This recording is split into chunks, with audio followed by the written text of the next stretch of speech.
The federal government receives its latest deficit checkup today, and the prognosis could be downright frightening. Bloomberg's chief Washington correspondent Peter Cook is down in D.C., and he takes a look ahead for us. Peter.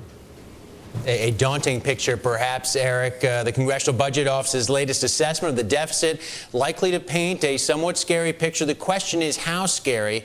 Last March, the CBO said the deficit this fiscal year would hit $1.37 trillion and then start to decline as the Bush tax cuts expire before rising again because of retiring baby boomers and skyrocketing interest payments on the federal debt. Former CBO Director Doug Holtz-Eakin, I spoke with him earlier. He says don't expect big changes in the forecast. There's still some key numbers to watch for today.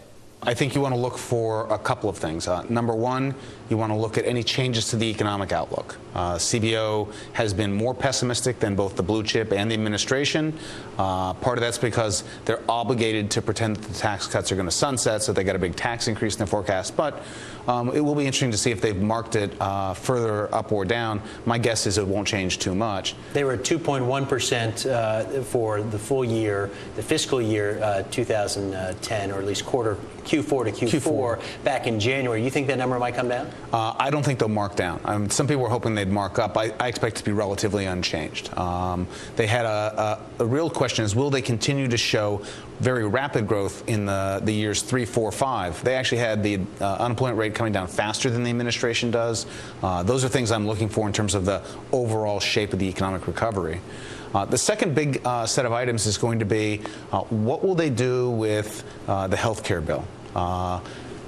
They scored it as reducing the deficit for purposes of the legislation, but they've since said probably going to raise national health care spending. So what ends up being the net impact on their forecast? And a little known fact is they were obligated to continue to use an outdated forecast for all their scoring during the legislation. This is the first time we will see the health care bill's cost on their modern economics and modern assumptions about Medicare. Be interesting.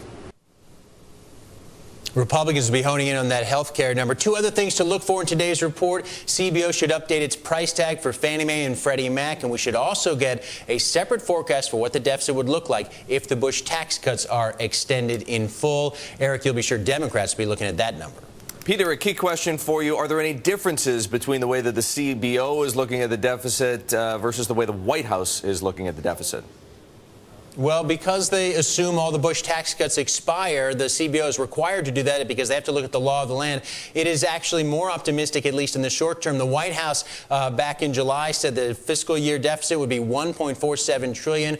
Again, the CBO saying back in March $1.37. The difference there, again, is the Bush tax cuts, but the long-term projections both, again, daunting, showing those numbers starting to rise again towards the end of the decade.